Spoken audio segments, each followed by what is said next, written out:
Word. So we'll I guess we'll get started. Let's welcome everybody to episode 7 of Soul Chat. I have a very, very, very special guest.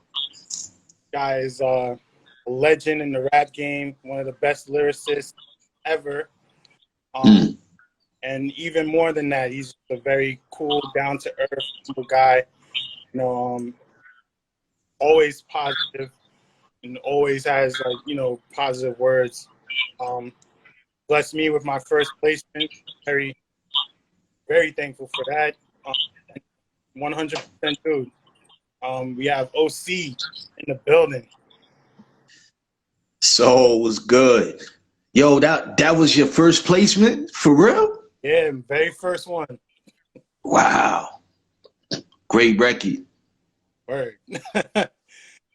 Yeah, man. It was I don't even think I ever said how that happened. Like, we would just hit me up and was like, yo, just come to the studio. And then I'm thinking like I'm just playing beats because we've been doing the beats per minute stuff. Right. And then I come in there, maybe 4 or 5 other dudes and you. And he's like, all right, play some stuff. I was like, oh shit. Right. Like, I was like, oh, yeah. Okay.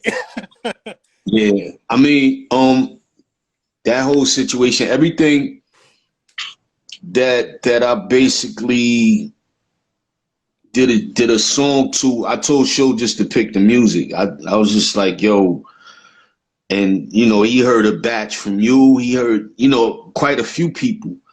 But my thing was I wasn't picking music. You know what I'm saying? I told him at that point, like, yo, just let's take it back.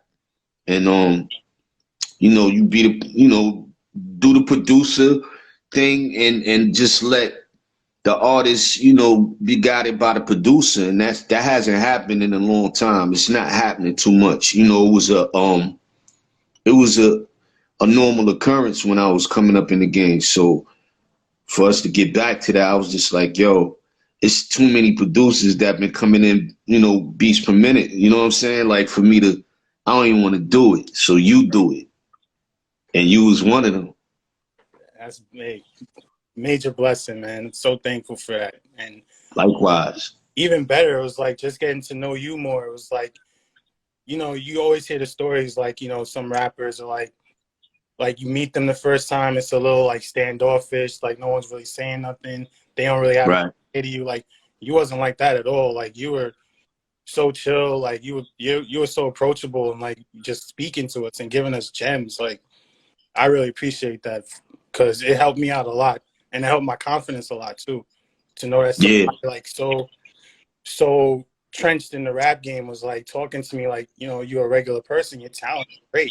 You know, so that meant a lot. Yeah, I'm a human being first though, man. Like, you want people to treat you the way you want to be treated. So and I ain't too far removed from, you know, being a new artist myself. So, you know, what people don't understand, this is like, the rap game is still young, you know. So I met assholes in my lifetime that I'm fans of and everything. I won't put them on blast, but I just said to myself, I would never do that if I get on, you know, like, and what does that mean? You know what I'm saying? We human beings, like I said, before anything, before we rap, before we sing, before we make music, we human beings first. And I think people get caught up with the, you know, I guess being famous or having a record out. Like, that shit is corny.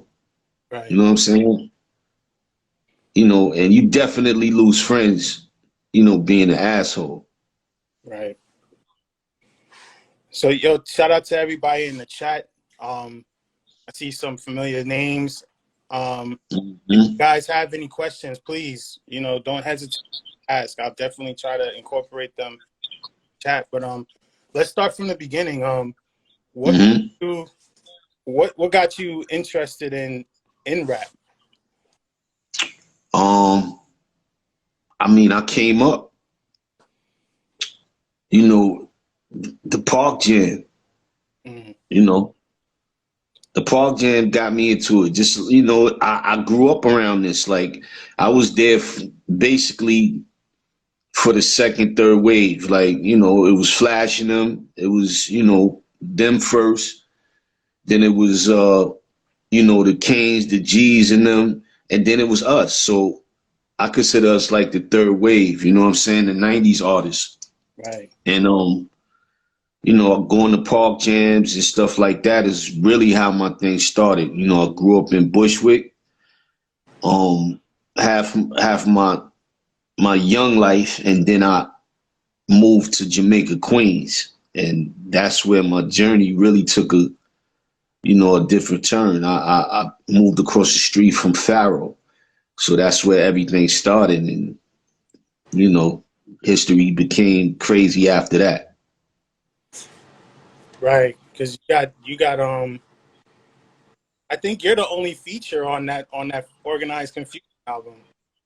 Yeah, like I barely made it on there because I didn't know, you know, I'm definitely their understudy, so um you know, it was a lot of us around them. So everybody was trying to get on, you know what I'm saying? But I was like you a reserved dude. Like when I used to see you in the studio, you was real laid back. You didn't say too much, but you just watched everything. You know what I'm saying? You watched and observed. And that's what I dig about you as a person, because you just didn't say nothing. You just observed everything. You know, you wasn't, you know, just like, you was a fly on the wall, but you let everybody know I'm here. You know what I'm saying? And that was the same thing with Pharaoh and them. So you know, the album was done already. The debut album was done, and they was like, "Yo, you ready?" And I was like, "Ready for what?" And you know, Lost Professor was in the lab with us that day, and I was just like shook. You know what I'm saying? Like I didn't know how, I didn't know what was gonna come of that, and you know, 30 years later, man, it's crazy. Dang, so they already had that album before they even got you in there. That speaks to you, Yeah. because what you did was like, nah, we can't take that. We gotta put that on. Yeah, nah. I don't even think the label wanted me on the record. That's how done. Like they had to turn the album in, and you know, just by their creative. Yo, I leave it up. They made this happen. They made me happen. Like ain't no ifs, ands, or buts. Without them, I'd never meet Finesse. I'd never meet Diggin. None of them. Like it wouldn't be no digging for me. You know what I'm saying? Like it wouldn't be no legacy or whatever people want to say. Cause honestly, I don't really think about all that shit. Like I really don't call myself no legend. I don't, my legends is still alive. That's how I look at it. Cash is still alive, Melly Mel is still alive, Flash is still alive, Mixed Master Ice is still like yo, the list goes on. You know, we just lost Prince Marky D. Like my legends is still here. You know what I'm saying? So I don't consider myself none of that. Like I know I get busy making music, but that's as far as it goes in my mind. Like it's so crazy when you think about it. Like, because hip hop is probably the only genre where the pioneers are still here. Hmm. Like, Definitely. that's so wild. Like, But we're the only genre of music that, you know, after a year you're old. It's like, wow. You know, right. that's crazy to me. You know what I'm saying? Like Nirvana put out Smells Like Teen Spirit, and you know, if homie was still alive, I'm sure he'd be touring with the Rolling Stones or something. Like they don't do that. Yeah, Only hip hop. You know what I'm saying? yeah, that's really, because I know one of the bass player for Twisted Sister, and they go on like reunion tours, and they're he's got like 60, 70 years old, and they're like reunion tours and everything, selling out. Yeah, yeah. And you know, but it's a disconnect, man, and it'll fix itself somewhere down the line. You know what I'm saying? It's still young. You know, I'm older than hip hop on paper. So, you know, it's like 40, it turned 48, something like that. Yeah, I'm 49. So, you know what I'm saying? I'm older than hip hop on paper, but it's been around longer than me. You know what I mean? right. So, all right. So you get you're on Organized Confusion album. What is the timeline that gets you to Digging in the Crates? Let me see. I did the Fudge Pudge record on Organized album. That was my debut. That was 91. Right. My bridge to Ness, Lord Finesse, and Diggin was the very first Source tour. I did the very first Source tour, and I met Lord Finesse on that tour. In turn, Lord Finesse brought Buck on the tour for some dates. You know, Buck was fresh and young coming up. I met Bismarck. I met Benzino, he was part of the group RSO, Almighty RSO. They wasn't made men yet, you know what I'm saying? They was Almighty RSO. And damn, there was a lot of players on that tour, but that's where my journey and my connect begins with Diggin. You know, I met Ness on that tour, and we've been, you know, peoples ever since. That's what. But how does it feel going into like entering the situation? Because it's not only Lord Finesse, it's Big L, it's Fat Joe, it's you know, it's Joe, and then you have like all the producers around him too, like Buckwild and Pre and Diamond, OG. You know what I'm saying? Kid Capri, Premier. Like these is D.I.T.C members. Right. You know, people don't understand that. Like Preem was there before me. You know, I believe Show taught Preem how to chop. You know what I'm saying? Like this is after the first album. You know what I mean? Like if I'm not mistaken, you know, guys like Tip and Showbiz was pioneering chopping. So, you know, these guys wasn't doing that. You know what I'm saying? Like I believe Large was too at the time because Paul C was alive, you know, around that time as well. So, you know, it's history, man. A lot of this stuff that's being played in the 90s wouldn't be played if a lot of these guys weren't around. You know what I'm saying? So we are nucleus to a lot of things. How is it like? First, Show doesn't get the credit he deserves in the producer world. I don't hear people bring up Showbiz name enough. You know, they need to be bringing it up a lot more. But second, like how is it entering? Like you're entering a new sound basically, because all these guys are starting the chopping game. So how is it for you being the artist, like hearing this new sound, you know, having to like figure out how to rhyme on it?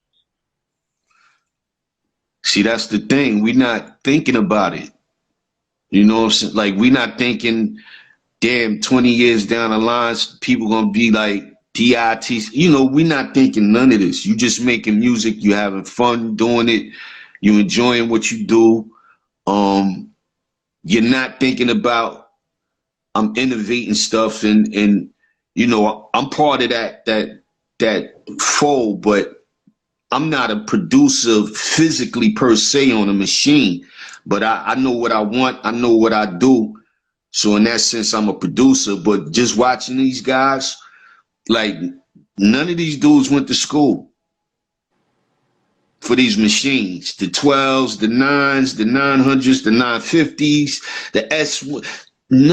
Any machine that's ever came out, Abletons, none of these guys went to school. They learned it. You know what I'm saying? Like just, it was natural. You know what I'm saying? And that's what I'm saying. Like, with the chosen few, to me, is, you know, from a producer standpoint is Large, Q-Tip, Premier, Showbiz.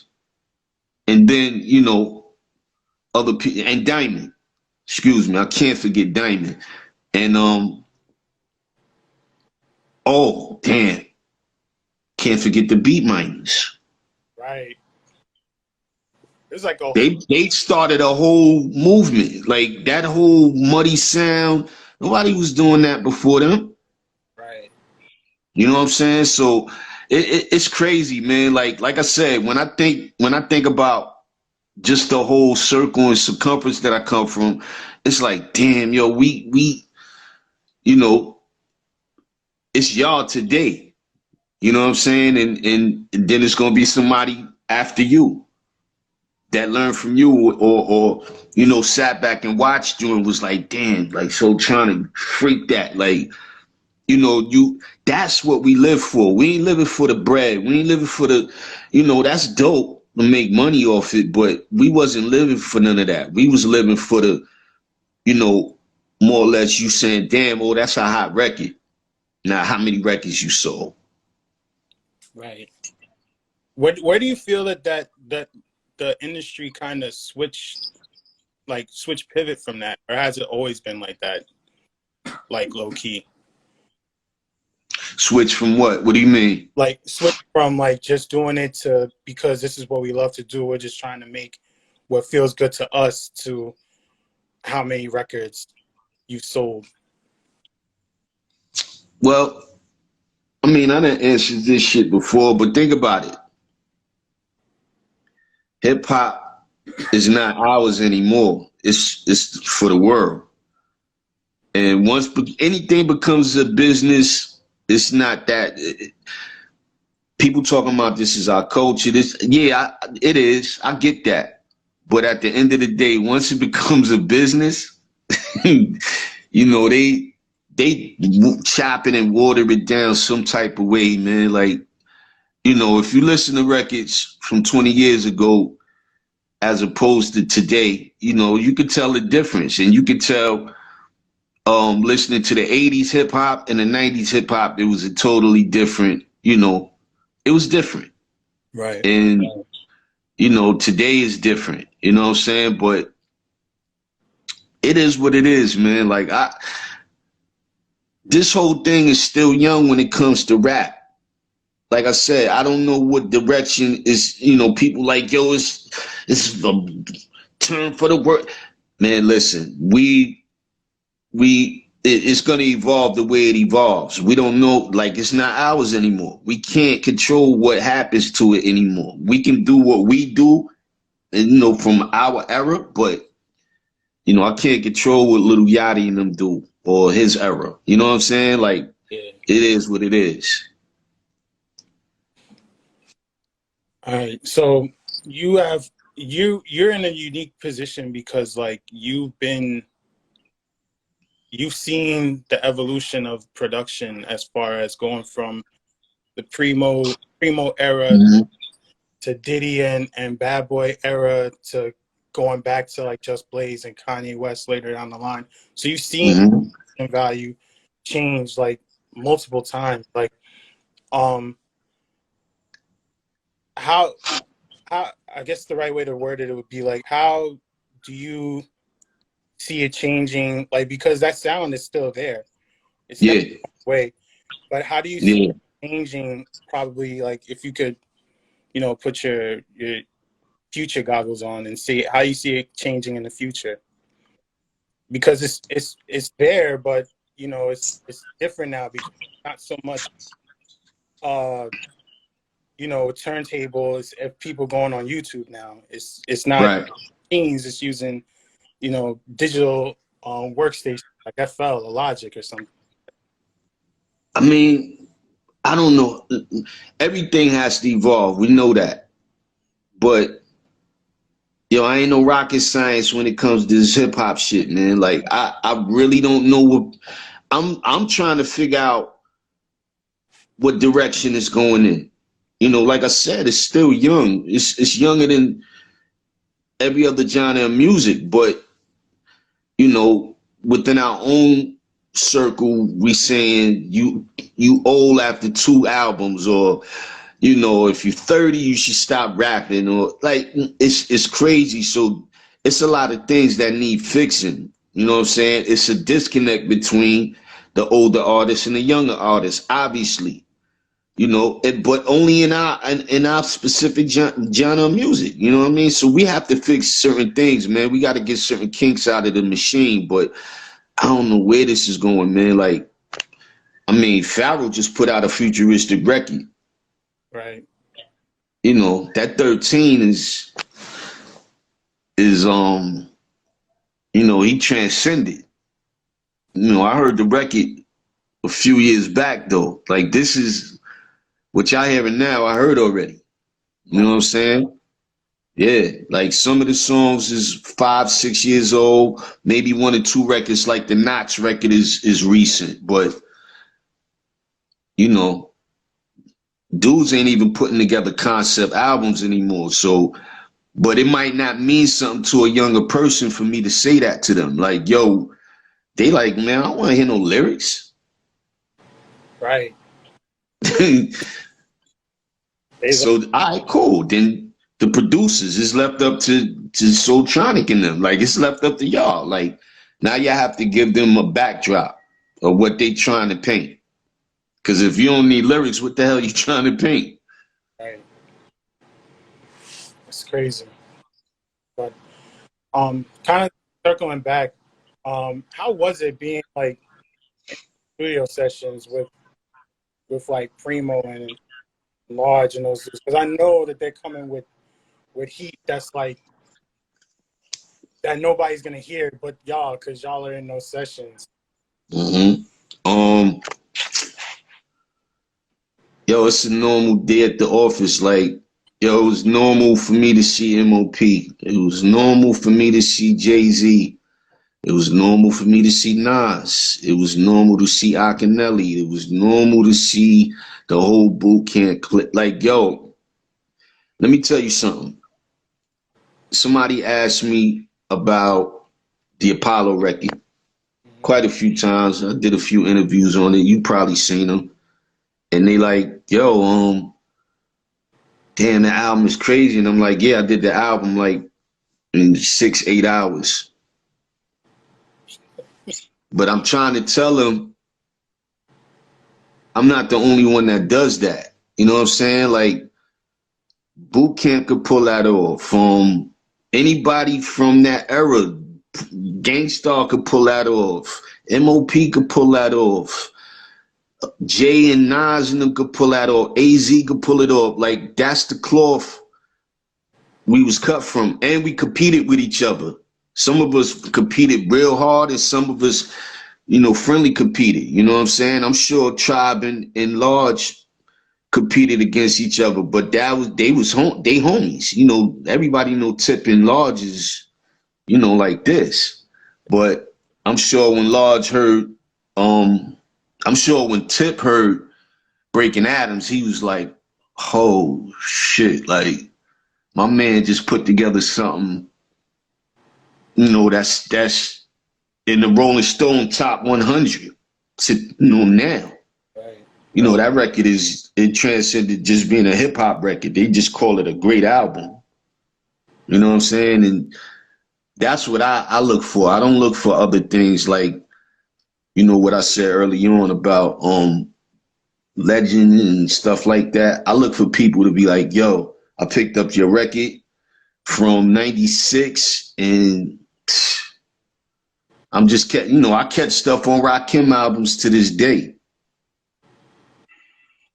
It's crazy.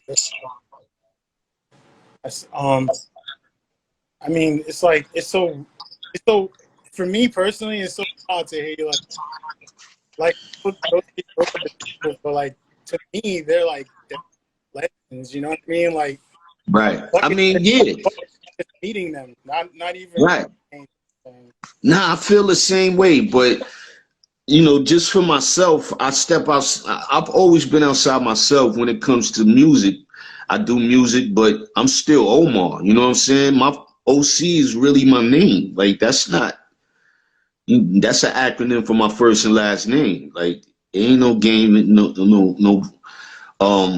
different name in that. That's Omar's my first name and Cradle's my last name. Everybody know that. OC. You know what I'm saying? So, you know, to see Preem work, like you said, it's normal, but I know I'm gonna hear something special. Yo, I heard, I believe 1,000,001 before he put that out. Wow.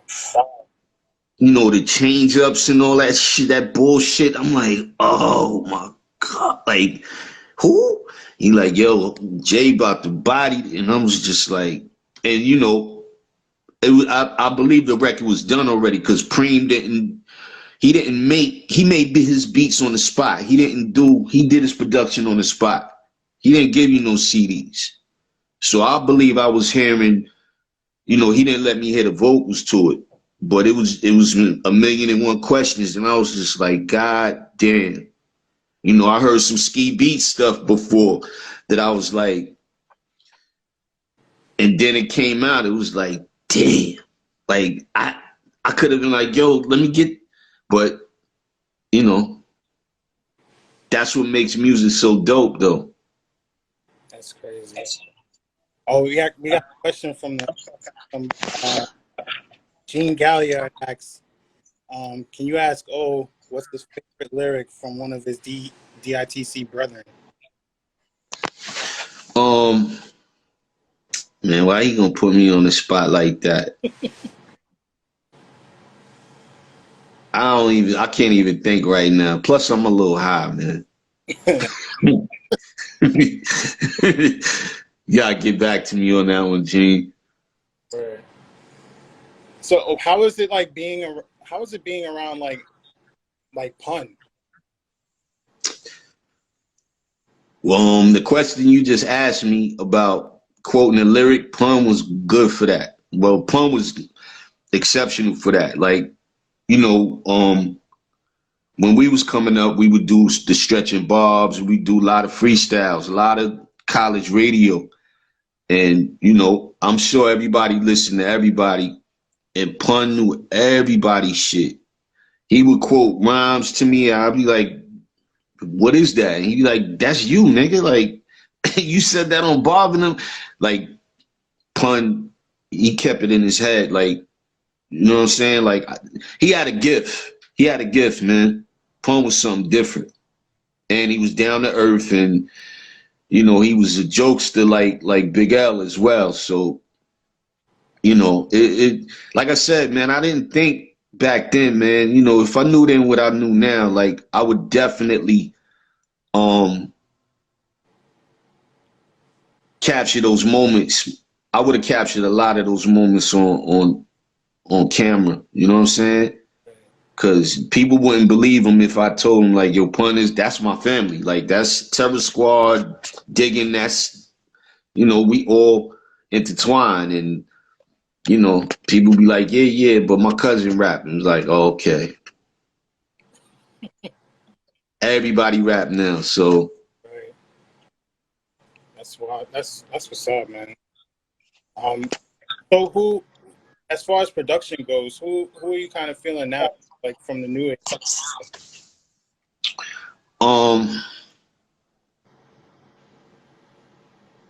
Yo, honestly, I haven't been really listening to no music. The only folder I've been really entrenched in, I had a Stu Banger folder for a minute. And you know, because I really wasn't trying to make music. I didn't want to make music as far as like with what's going on. Naturally, you know, I would have been talking about what's going on, and I just didn't want to talk about none of this right now. You know what I'm saying? And I've been listening to Stu Banger folder. He got bangers for days, but yo, he works so fast, man, and people don't understand me. I don't work like that. Like, I could work fast, but I'm a concept dude. Like, same moon, same sun, new dawn, trophies. I mean, the list goes on. Star Child, they all have themes to them. You know what I'm saying? So my thing is, if it has no method to its madness, you know, I'm not gonna do it. So I'm not listening to nobody right now. Right. I hear that. So how is it being around Being around who? Big O? I mean, L was younger than us, so, you know, he was a couple of years younger than me, so it was dope, man. Like, we had fun. He toured with me for the Jewels album, obviously. You know, he was on the the Jewel's album, the Dangerous record. And yo, that's not what I look forward to. What I really was looking forward to is doing the album. Me, him, and Showbiz was producing the album. We was about to record an album together. So the only joint we got off was Get Yours, and that was on the Black Mass soundtrack. And, you know, he got murdered after that. But, you know, Showbiz paid me out to, you know, start working on concepts for the album. And that shit haunted me for a minute. You know what I'm saying? Because I was looking, you know, people know L for what he does, but people don't know that his concept game was crazy. A lot of digging stuff was Big L, you know what I'm saying? Internationally known and stuff like that. Like he came up with the choruses and stuff like that. So, you know, I really look forward to doing the album with him, man. And, you know, obviously we never got it done, but, you know, we accidentally stumbled and did it when me and AG did it. So it was just like, it was the same feeling, if that makes sense. You know what I'm saying? As it would be doing it with Big L. But obviously, like I said, he's not here. So it's always going to be a question mark. Right. Kelsey, my boy. Yeah. Kel, what up? Yeah. What inspired you to write Born to Live?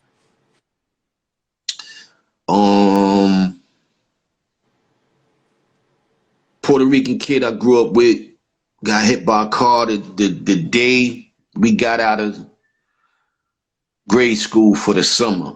That day, he died that day. You know what I'm saying? Like, you know, you get the half a day for the last day of school and this first day of summer start for you. I remember coming home from school. You know, I believe we was like in the third or fourth grade. And I came home from school around 12, slept about an hour, woke up, and we heard a car hit something on the block. And we go outside, and it's him. You know, he's stuck under the car. He got hit. The car hit him. He was a drunk driver. The car hit him, so he's stuck under the car. He had to back up just to get up off him. And, you know, that inspired me because we seen it. We seen it with our own eyes as a kid, and that's not natural to see another kid die, you know? Right. Wow.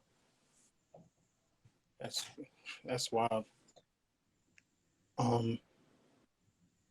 So yeah, so usually around this time we get it's become part of like a staple of the show.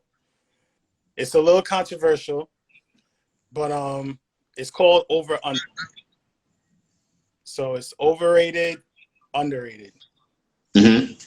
So I guess I could do it. Yeah, we could do it for keep it on the production tip as well. But so the first question I ask everybody, in your opinion, who do you feel is the most overrated producer of all time and the most underrated of all time? The most overrated producer? I don't say this with malice, man. RZA. I think he's overrated to the point where fans just feel like RZA is the end of all, see it all, be it all. Yo, Woo, I ain't gonna get off the subject, but I'm gonna get off the subject real quick. You ever been overseas? Yeah. You ever, like, just in Istanbul somewhere? Yo, it's kids with Wu-Tang tattoos everywhere. I ain't never seen that many tattoos in my life. I ain't never seen that many Method Man, like individual RZA. So, you know, just like Premier, I like a lot of Premier shit, but it's a lot of stuff I don't like. I think it's overrated. So RZA's overrated. Fair enough.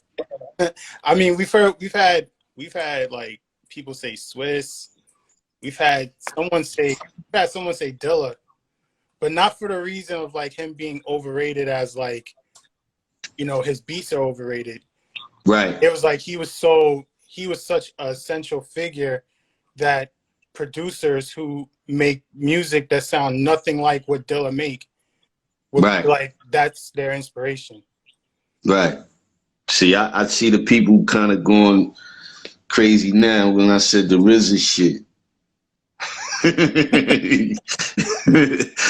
Like I said, I love RZA, but yo, everything I've been in spots. I done did shows with these dudes, man, with Wu, like, or been around, where they've been. Yo, they shit is just extraordinary, man. So, they can shit on a record. They'll just, RZA's the most, it's like, damn, like, yo, RZA's incredible. Yeah, but you like everything. I don't like everything from my own crew. Right. It makes sense completely. I get it. Mm-hmm. So, who would you say is the most underrated? The most underrated producer, I'm gonna have to say Knots. Right. I I agree. And I to be honest with you, I think every producer there has said Knots, at least as one. If they gave more Yeah, Knots in that category, Knots is a monster. yeah, yeah. Like that dude sent me a folder like a couple of years back, and I hope he didn't take it wrong, but yo, he sent me so much stuff, man, that I was stuck. And you know, his some dudes have styles to their production. Like Pete, has a signature. Like people have signatures. Like to me, you can't. I know if you're trying to bite a Notch signature, Notch just has this signature that, without question, if you do that shit, that's yo, dogs. Come on, man, that's Notch shit. You know what I'm saying? But I see people saying Ness. Yo, it's a lot of people to me who's underrated. But as far as Notch got hit records. Notch has quite a few hit records. Right. Buster. Like, I ain't got to say nobody else. Right. Buster's a hit maker. Yes, he is. He's a hit maker, man. Like, come on. I think, Scarface on his resume. Yo, his resume is crazy. And he gets busy. He can hang with the best of them. He definitely can. I mean, just the stuff that he puts on Instagram is like, who thinks of that, Yeah. Yeah. I don't like putting people on the spot, man, but I think Stu Banger is next up. You know what I'm saying? Like everybody has their time when it's, and I think I told Stu that a while ago. Like he's next up. Like everybody gonna have their time to shine if you doing it, but it's his time right now. Like he's an animal. Like him and Knott's been doing, he been in the game. So Knott's is a vet. You know what I'm saying? Stu is new, and dude is next up. Word. Definitely. We got another question that came in from A Lynch 0330. They asked, who are your top 5 rappers of all time? That's a hard question. I could tell you top 5 my favorite, Yeah. Slick Rick, he's number 1. Rakim is number 2. KRS-One is number 3, Chuck D is number 4, and LL's number 5. Right. It's my top 5 right there. And it can switch up because, you know, you have similar dudes with similar styles, but they're not the same. So I could switch Kane and G-Rap out of there in that same spot, you know. Right. I could do that. I'm a vet, so I could do that. Word. What was it? Real? As Have you ever done a what kind of question is that, man? I don't know. My nephew's autistic. Yeah. So I don't know I don't know what do you mean by that, but I don't know. So another question for over under. What would you say is the most overrated beat you heard? the most overrated beat, Yeah. Benjamins. You are not the first person to say that. That's dope. That means there's something to it. Yeah. You said the most underrated? No, overrated. Overrated song. Yeah. Yeah, Benjamins. Yo, that record right there, I heard that record for years, man. Yo, that's one of those records like people who wasn't even alive to know Biggie, who Biggie was, you know, knows that record. Like, you know, my definition of overrated is something a little different. I know what overrated means, but that Benjamin's beat is just like, I think Nasheem did that, right? Yeah. Damn, I would have loved to see him just like morph into something else because he was incredible too. Right. Definitely. Yeah, he did that, right? Yeah. Yeah. It was overrated because I think they just played it out to me, man. Like, I got tired of that shit. Yo, that shit rocked for like, once that shit hit the summer, you know, it just rocked forever, man. It seemed like forever. And it was just like, I'm done with the Benjamins, man. Don't even say the word Benjamins. Right. My wife is like trying to compose herself. So likewise, Hello. what is probably the most underrated? The most underrated beat? Yeah.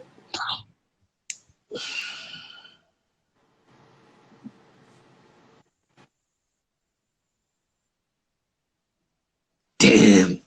The most. In what sense, though? I guess. Well, the way I've asked it before was like a personal favorite that you don't hear anybody else talking about. I'm gonna say. Hold on, I got quite a few of those. Right. It's underrated. Yo, you know who I think who's underrated? Or has underrated music? AZ. Yeah. My brother is like the biggest AZ fan. Yeah. Yeah, I've heard it all from him. So, yeah. Yeah. Yeah. Like AZ, you gotta add AZ to that smooth crew shit with the slick intelligence and he makes, you know, besides his, you know, his couple of hit record joints, you know, Do or Die and stuff like that. Like, yo, he has some more money, more homicide, more murder. Like, he got records, man. He got joints. He does. You know what I'm saying? I think he's super underrated, and I think he has underrated music. Definitely, man. I could say myself, but then that, you know, that wouldn't be fair. I mean, if you want to, go ahead.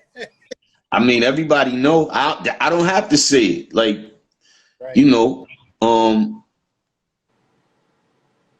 don't talk about myself though. That's the thing. So, but people, I mean, y'all know. But I mean, people hold you in such high regard, and you don't have to say anything. So that pretty much says it right there. Yeah, I never said I'm the one. I'm a fan first. This is what people don't understand. This is why I make the music that I make. I'm a fan first. Like I met KRS-One while he was doing pictures for the Blueprint album cover. Chris don't remember that. Like down in the village, I remember the Blueprint when he took the shot on the stairs right there by the right across from the park. You know, where they used to sell the weed in the park. And you know, I met a lot of people, you know what I'm saying? And it's just weird, man. I'm a fan first. You know, I love the music. I love music, period. You know what I mean? So when people be like, yo, this, that, you're not gonna, I guess my interviews be boring because you're not gonna get the answer that you're looking for from me. I'm not gonna talk about myself. Nah, I mean, that's real. You don't have to. Your resume. Right, but my music reflects that. I never was on no me, me. Like, you know, my music is a reflection of my life, from my opinion, from my perspective. So this is what people don't understand.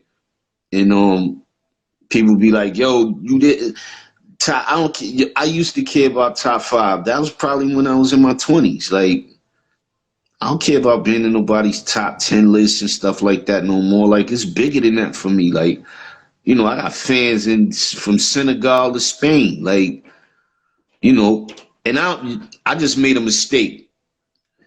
I don't even say fans. I don't call people fans. I call people support. Like, I call people supporters. Like, so, you know, people don't understand that about me, man. I'm like, yo, I'm a fan first, man. Like I listen to the music. I listen to music every day, just normally, like 70s, 80s, 90s, you know, today, couple of joints from now, you know, and I might not even know the name of them, but if it you know, it move my emotions, I mess with it. Right, exactly. We got a question that came in. Got 2 questions that came in. From D.I.T.C. He asks, what's the best memory? What's the best what? Showbiz memory.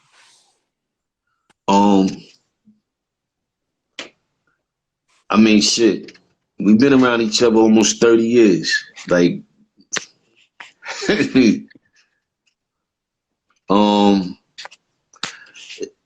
yo, me and Dude just made the best memory. The best memory for me would be making Same Moon, Same Sun, because we never did projects together by ourselves. Like, it was always crew, you know, and y'all already know Show and AG got their formula. Like, they have a formula. And I'm gonna keep it a buck, man. Like, I try to duplicate their formula into, you know, I incorporated the Showbiz and AG formula into doing Same Moon, Same Sun when Show gave me music to write to. Like, I told him, yo, I'm not picking no music. You pick everything, right? And I'll just write to everything. So I was just making songs that was bullshit. You know, people ain't hear. Some joints was bullshit. Some joints was fire. And at the end of like maybe 6 months, 5 months, we had maybe 200 records almost. And we was like, oh shit. And then he started like, yo, you know, I'm gonna start playing with these joints. And you know, it was something I never did with nobody in the crew. I never did an album with anybody else besides Bucky. Right. You know what I'm saying? So it was it wasn't weird, but it was something new for me. So that's why it was exciting. That's why it was a dope memory for me, because I think we made history with that record, man. Like, because you don't turn out to be like, yo, this album's gonna be incredible. I know how we felt, but to make that record, I was just like, damn, like, you know, and things was happening around that record. Like, I know we had the eclipse after I did my album artwork, and I spoke about the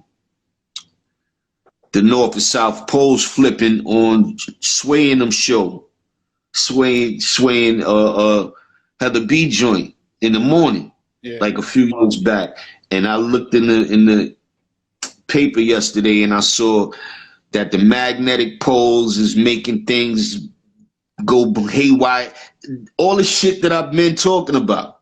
Like, I've been talking about stuff, but like I said, I don't talk about myself and I don't say nothing. I just be like, yo, just go back and listen to this. I brought that up before. And people would be like, oh shit, you said that 10 years ago. Yeah, no doubt. Right. And then we have Gone Galliard, who asks again, please ask, so besides kick, snare, hi-hat, what other elements make up the perfect beat for you? Besides what? Besides the drums, basically. Right. What elements of a beat make up the perfect drum? I don't know. The groove can line, it depends on what the producer is bringing to the table. For example, like, it can be a bass line, it can be a guitar, it can be a shaker. Yo, let me tell you something. I'm gonna tell you a story. It ain't even a story. Preem in like My World. He probably won't remember, but he should. But basically, he said My World to him felt like or sound like Shook Ones a little bit. I had to talk Preem into keeping that. You know what I'm saying? Like, I was like, yo, you wildin'. I said, I don't see it. I said, I see the feel of it, but I don't see what you're talking about. You know, I can get the groove of it. You know, it gives you that, it gives you a feeling when you hear the bass line, the Mobb Deep Shook Ones and the horn and the wells. And so when I heard him hook up My World on the spot right there, he was like, yo, I'm gonna go to the store, I'll be back. By the time he came back, I had damn near the song done. I'm like, yo, I'm ready to lay this shit. Right. Cause he was about to scratch it. That's crazy. Mm-hmm. But then it's always, producers are like that though, because I know for me personally, like, there's things that I really thought that other artists, that's crazy, give me that please, you know? Right. We second guess ourselves so much because we're like looking for perfection, you know? Right. Well, I always tell people this, man, like, when I came into, when we got into the business part of it, you know, when I started thinking about money, I didn't make no money.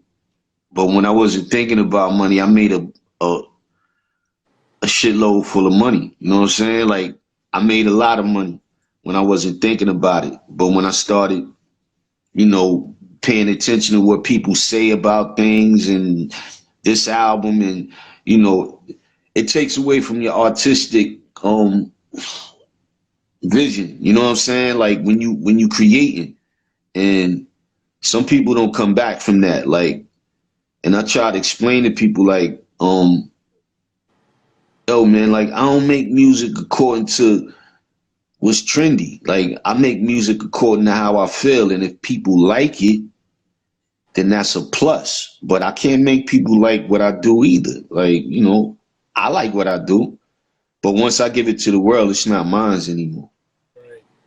So you up for criticism, you up for hype, you up for highs, lows. You got to take what comes with that. It's a whole bunch of shit that artist has to take, producer and MC alike or writer alike, man. Like, you know, if somebody would have said Good Man was a bullshit record, it would have stung us. Right. You know what I'm saying? Like, you want people to dig your stuff, but that's the chance we taking. It's a whole bunch of chance. You chancing your integrity. You chancing your to be criticized. You chancing to be, you know, famous and then fall on your face. Like, it's mad things that comes with this, and people don't. Everybody ain't built for this. I ain't saying I am, but just everybody ain't built for this, man. Like, you know, it's deeper than the music. For real. That's a goal, you know. Mm-hmm. So the last question, and we're gonna start to, you know, wind it down a little bit. Mm-hmm. Going forth boldly as who's the artist you've gotten on the record with? Who's what? Who's the artist that you wish you could have gotten on the record with? I mean, that's easy. Y'all heard this too. Nas stood me up, so that would have been something to see. Me and Nas on it. He stood me up for the Word Life album. So, you know, I waited. Me and Bucky waited for him in the studio. I looked forward to that. Like, you know what I'm saying? But you know, some things ain't meant to happen. Right. Nas, but the record would have been. Yeah, but see, people don't. Nas stood up a lot of dudes. He stood up Jay. He stood up Big. He stood up a lot of dudes around that time. We was all mad. We could talk that shit now, but we was all mad at, you know. But yo, he was hot. You know what I'm saying? And I don't think he knew how to handle it. But yeah, you know, he stood me up, and I definitely wanted to see how the sound clash on that would it took place. You know what I'm saying? Like, you know, technically people be like, Nas is king. Cool. But, you know, had we went toe to toe on the record. Would have been interesting. Would have been interesting. All right, so the last thing that I hear is it's all a fan. So I always ask the person I'm talking to, if you could have your studio and this is your fantasy record, who's the rapper, who's singing the hook, who is it produced by, who's engineering, and what label does it come from? Oh man. What's that, like 6 things?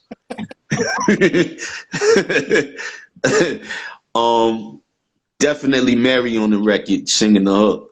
Right. You know, I'm still stuck on the Mob Mary It's Alright joint with 50 Cent. Producer? Oh, I'm gonna trip y'all out with this one. Producer wise, it'll probably be Timbaland. Really? That's different. Yeah, he's different. Yeah. So we got Timbaland as the producer, Mary singing the chorus. What was the third question? What label? Who's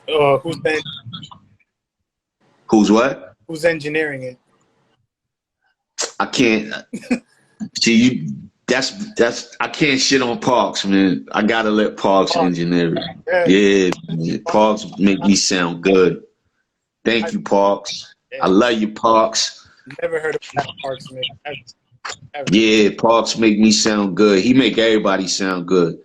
So that's Tim on the beat, Timbaland on the beat, Parks engineering, Mary doing the hook. What was the other question? And what label does it come out on? Ah, man. I mean, come on, man. I'm from the 90s, man. Def Jam, man. Def Jam. So It has to be on Def Jam. That's where one of my like L come from Def Jam. LL come from Def Jam. You know what I'm saying? Like, um, I believe we all wish to see Run DMC on Def Jam, but it felt like they was on Def Jam. Like, right. you know, but definitely Def Jam. So we got OC, produced by Timberland, mixed by Park, coming from Def Jam. Yeah. I like that. That's a weird combination. It worked. Oh, Different, you know? yo, Timberland is a genius. Yeah. He's a hip hop dude too. Like, see, you different. Like the record, he produced a record for Brandy years ago called, was it Who Is She to You? Where he used the shit Cameron used for 357. And Timberland freaked this record. Yo, it's called Who Is She to You? Look that record up. The record is Timberland did his thing, but this is, 2000 sometime. You know what I'm saying? And everybody knows Timberland, comes off the top and make beats. He comes up with production from, doing beatbox with his joint. But that record, he freaked that sample. And, he don't sample too much, but when he do, he take it somewhere else. As soon as you said that, my started humming it. How would you describe your rhyming style, and do you have any certain approach you take on? I don't have no style. I just approach it the way the music is according to the music. Right. I mean, you have to have a style, some type of style on it, but it's a feeling. yeah, it's the emotion of the for me personally, the music has to evoke something. You know what I'm saying? Like the music has to be alive in some way. I don't know if that makes sense. My man Sincere in the building. What up, Cuzzo? Good. Yo, OC. Thank you so much for joining. Nah, you know what's up, man. We all good, man. That's why when you got at me, I'm like, you're like, do you mind? I'm like, come on, man. We got history together. I'm asking. I was so. You can ask my wife. I was so like hyped just because, not even because you said yeah, just like how fast. You know what I mean? Like that's love for real. Yeah. Yo, Sen, I miss you too, God. But I mean, yo, like I said, you see how I used to be in the studio, but you used to be quiet. Like, you was quiet, you played your music, you observed, and I like that. Like, I don't like, the loudest one in the room to me is the weakest one. And you definitely wasn't the weak, a weak person. You know what I'm saying? Like, you was quiet, you was reserved, you was on your grown man shit. And you was like, yo, I'm if they pick something, they pick something. If they don't, they don't. Like, I see somebody on the next go round. Like, you was just always laid back and chill. And, definitely when I walked out the room and Show was like, yo, what you think? I was like, yeah, but he was particular about the good man joint. Like, that was his brainchild. And I was like, word? And he was like, yeah. And I was like, all right, like, that's what it is. Appreciate that, man. That's big. That's big praise from you guys, man. For real. Bird. Nah, I mean, it was something that was supposed to happen, I guess, man. It was destined. So, like I said, man, you got a piece of history together now. Like, when we gone, it's gonna be around longer than us. Word. That's what's up, man. Thank you, man. For real. Nah, thank you, man. We got to make some more music together too. Oh, definitely. Because I'm about to I'm about to tie it up, man. Mm. About to tie it up. Like, you know, I'm hitting 5-0 this year, so that's just probably my last album. Oh wow. Or last solo album. You know what I mean? Like, so let's work, man. Like, I'm looking forward to. I got that feeling back, and I'm looking forward to knocking this last record out. Like, I want to really do it the way I want to do it and have fun with it. But I'm down. Or Definitely. Well, guys, this has been episode 7 of Soul Chat. The very, very special guest, OC. Thank you so much for coming and vibing out, chopping it up. yes, sir. Production talk is not done. If you guys go to Overlord Radio, OVALORD Radio, they got nothing but people playing beats over there. They're right there. Submit. It's dope. Dope. And it's the new wave. The new wave of producers is there, and they playing nothing but crazy. Like I'm in. I don't. So it's definitely. Yeah. I mean, yo, it's on y'all to keep it going, man. Like, we laid out foundations, but you know, it's up to y'all to, like, y'all the next crop to keep this shit going, man. Like, or else, let's show people, like, this shit is not going anywhere. You know what I'm saying? Like, it's not going nowhere, man. Cause I sat back and watched a lot of people, man. A lot of bullshit came out last couple of years. Quite a few hot joints. But step y'all game up. For real. Y'all know who I'm talking to. Step your game up. And on that note, man, I'm gonna let you go. Let's stay in contact behind the scenes, man, and let's get to work. Yeah, definitely, man. Definitely. Indeed. For real. Appreciate it. All right, I'm about to go eat some shrimp macaroni, man. All right. It's calling me. One love. Yo, I don't know if you got my new number, but I'll just text you. I'll send you the number. All right, no doubt. All right? All right, man. Yo, you have a great night. You too, sir. All right, man. My man.